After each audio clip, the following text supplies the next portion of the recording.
Jos Beelen, thank you very much for taking the time for this interview. What is the most important thing when we talk about international and joint classrooms?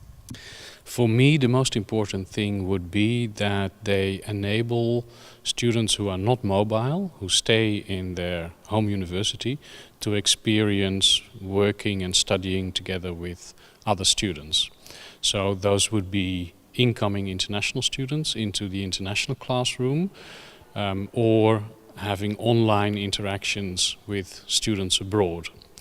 There is also something that worries me, because we may not have enough international classrooms to provide that opportunity for all our home students.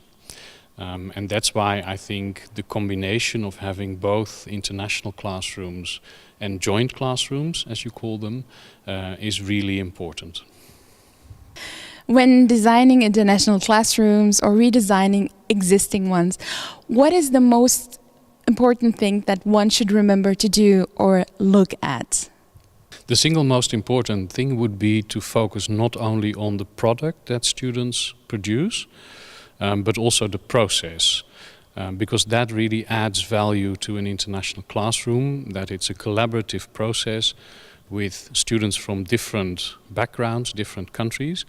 And if you only look at how the product is produced, you forget the value of producing it together and how that process went, because students will be experiencing that all the time after they graduate, when they work together either physically or at a distance with fellow professionals.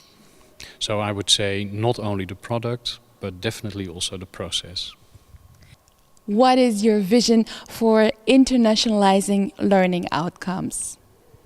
My vision is that academics are the owners, or should be the owners, of internationalized learning outcomes, and that we should support them in every way we can to write learning outcomes, to design education, and we should really go to them and offer that support, rather than having expertise somewhere in the university that lecturers should take the trouble to go to. So I would like the expertise for writing and crafting learning outcomes to come to departments and facilitate groups of academics in this very important work. Thank you very much.